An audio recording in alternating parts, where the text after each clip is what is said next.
Okay, hi and welcome to this video lecture. நம்ம போன வீடியோவில் வந்து என்ன பார்த்தோம் அப்படின்னா importance of perception and components of perception பற்றி பார்த்தோம். ஸோ இந்த வீடியோ லெக்சர்லாம் நம்ம பார்க்க போகிறது வந்து ஃபேக்டர்ஸ் இன்ஃப்ளூயன்சிங் பெர்செப்ஷன் பற்றி பார்க்க போகிறோம். ரெண்டு ஃபேக்டர்ஸ் இருக்குது. ஒன்று வந்து internal factors and another one is external factor. So பொதுவாகவே பெர்செப்ஷன்னா என்ன பார்த்தோம் அப்படின்னா வந்து நம்ம ஒரு விஷயத்தை பார்க்குறோம் இல்லை கேட்குறோம், அந்த விஷயம் வந்து நம்மளோட பிரெயினில் எப்படி அண்டர்ஸ்டாண்ட் ஆகுது, எப்படி நம்ம புரிஞ்சுக்கிறோம் அப்படின்றது தான் பெர்செப்ஷன். ஸோ இந்த பெர்செப்ஷனை பொறுத்த வரைக்கும் நிறைய ஃபேக்டர்ஸ் வந்து இந்த பெர்செப்ஷனை வந்து ஃபார்ம் பண்ணுறதுக்கு அஃபெக்ட் பண்ணும். ஸோ ஃபார் எக்ஸாம்பிள் இப்போ நீட் அண்ட் மோட்டிவ் எடுத்துக்கிறோம். நம்மளோட நீட் என்ன அப்படின்றத பொறுத்து தான் நம்மளோட பெர்செப்ஷன் ஃபார்ம் ஆகும், நம்மளோட மோட்டிவ் என்னன்றதை பொறுத்து ஃபார்ம் ஆகும். ஃபார் அன் எக்ஸாம்பிள் இப்போ நம்ம வந்து மணி தேவை அப்படின்னும் போது நம்மளோட பெர்செப்ஷன் ஒவ்வொரு விஷயத்துலையும் நம்ம வந்து மணியை தான் பெர்சீவ் பண்ணுவோம். ஸோ ஹெல்த்தை பெர்சீவ் பண்ணுவோம், ஹெல்த் நீடுனா இந்த மாதிரி வந்து பெர்செப்ஷன் நம்மளோட இன்டர்னல் ஃபேக்டர்ஸை பொறுத்து டிசைட் ஆகும். Okay, so internal factors first பார்ப்போம். ஸோ இன்டர்னல் ஃபேக்டர்ஸை பொறுத்த வரைக்கும் நீட் அண்ட் மோட்டிவ் பார்த்தாச்சு. செல்ஃப் கான்செப்டை பொறுத்த வரைக்கும் ஒரு பர்சன் வந்து அவங்களுக்குன்னு ஒரு செல்ஃப் கான்செப்ட் வச்சுருப்பாங்க, தன்னை பற்றியோ இல்லைன்னா வந்து பிறரை பற்றியோ அப்படின்னு. ஸோ இதை பொறுத்து என்ன ஆகும்னா பெர்செப்ஷன் வந்து டிஃபர் ஆகும். ஸோ ஒரு பர்சன் வந்து ஒரு விஷயத்த நல்லதாக பாசிட்டிவாக நினச்சிருந்தாங்கன்னா அந்த விஷயம் வந்து பாசிட்டிவ் பெர்செப்ஷனாக ஃபார்ம் ஆகும். நெகட்டிவாக யோசிச்சிருந்தா அந்த விஷயம் வந்து நெகட்டிவாக நம்மளோட பிரெயினில் ஸ்டோர் ஆகும். இதே மாதிரி தான் பிலீஃப்ஸை பொறுத்த வரைக்கும் நம்பிக்கைகள். நம்ம ஒரு விஷயத்த பாசிட்டிவாக நம்பணும் அப்படின்னா அது நமக்கு பாசிட்டிவ் பெர்செப்ஷன், நல்ல விஷயத்தை வந்து நமக்கு புரிய வைக்கும், அண்டர்ஸ்டாண்ட் பண்ண வைக்கும். பட் ஆனால் வந்து அதை நெகட்டிவாக யோசிச்சிருக்கோன்னா நம்மளால் அதை புரிஞ்சுக்கிறது கஷ்டமாக இருக்கும்.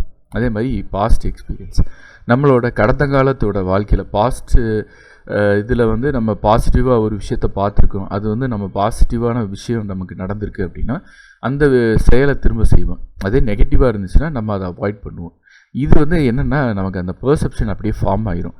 அப்போ இதை பண்ணால் நமக்கு பாசிட்டிவாக இருக்குது, இதை பண்ணால் நெகட்டிவாக இருக்கணும். ஆனால் நிறைய நேரத்தில் என்ன ஆகுனா பாஸ்ட் எக்ஸ்பீரியன்ஸ் கண்டிப்பாக நமக்கு வந்து ப்ரெசென்ட் எக்ஸ்பீரியன்ஸுக்கும் ஃப்யூச்சர் எக்ஸ்பீரியன்ஸுக்கும் டிஃபர் ஆகும். இந்த ஷார்ட்கட்டு தான் ப்ராப்ளமே இப்போ.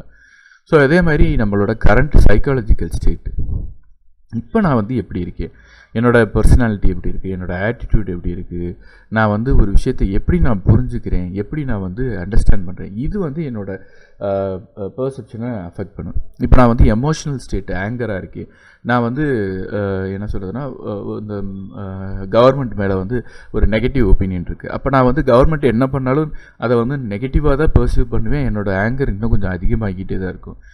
ஸோ இதுதான் வந்து பெர்செப்ஷனோட விஷயம். இங்கே வந்து நம்ம புரிஞ்சுக்க வேண்டிய விஷயம் பாசிட்டிவ் நெகட்டிவ் அப்படின்றது கிடையாது.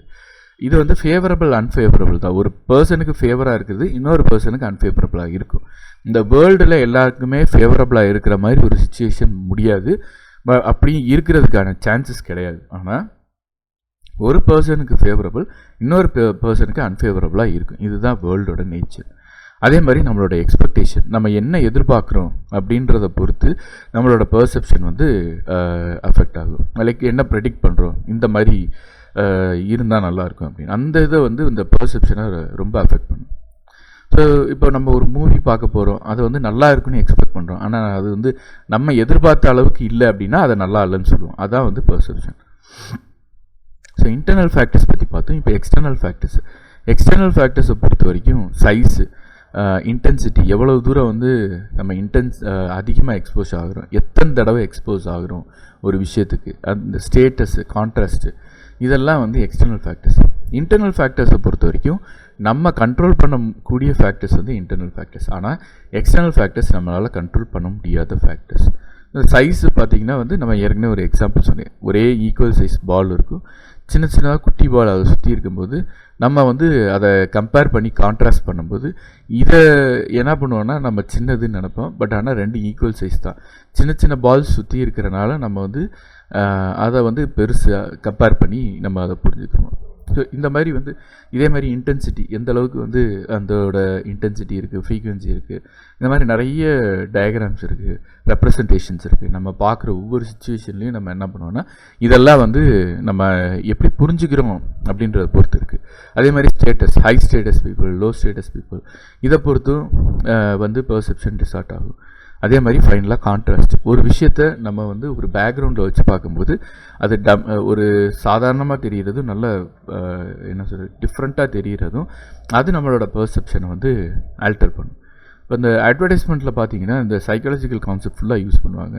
என்னென்னா நல்லா வந்து அட்ராக்டிவாக, இப்போ ஒரு ஷாம்பு எக்ஸாம்பிள் அட்வர்டைஸ்மெண்ட்டில் பார்த்தீங்கன்னா வந்து நல்ல ஹேர் க்ரோத்தாக இருக்கிறது மாதிரி, இல்லைன்னா வந்து அட்ராக்டிவாக இருக்கிற மாதிரி, இந்த மாதிரி ரியாலிட்டியில் வந்து இருக்கிறது கிடையாது. பட் ஆனால் இந்த ஃபேண்டஸியை வந்து நம்ம பிரெயின் அக்செப்ட் பண்ணிக்கிறோம் ஆக்சுவலாக. ஸோ இதுதான் வந்து நமக்கு வந்து இந்த பெர்செப்ஷனை இன்னும் டிசார்ட் பண்ணுறதுக்கான ஒரு இது. ஸோ பெர்செப்ஷனை பொறுத்த வரைக்கும் நம்ம என்ன சொல்லலாம்னா இன்டர்னல் ஃபேக்டர் இருக்குது, எக்ஸ்டர்னல் ஃபேக்டர் இருக்குது. இன்டர்னல் ஃபேக்டரை நம்ம கண்ட்ரோல் பண்ணலாம், எக்ஸ்டர்னல் ஃபேக்டரை நம்ம அவாய்ட் பண்ணோன்னா நம்மளால் ஓரளவுக்கு வந்து பெர்செப்ஷனை நம்மளால் ஜட்ஜ் பண்ண முடியும். இதை நம்ம வந்து ஒரு இந்த தமிழில் ஒரு சில பழமொழி இருக்கும், கண்ணால் காண்பதும் பொய், காதால் கேட்பதும் பொய், தீர விசாரிப்பது மெய் அப்படின்ற மாதிரி. அதுதான் பெர்செப்ஷன்.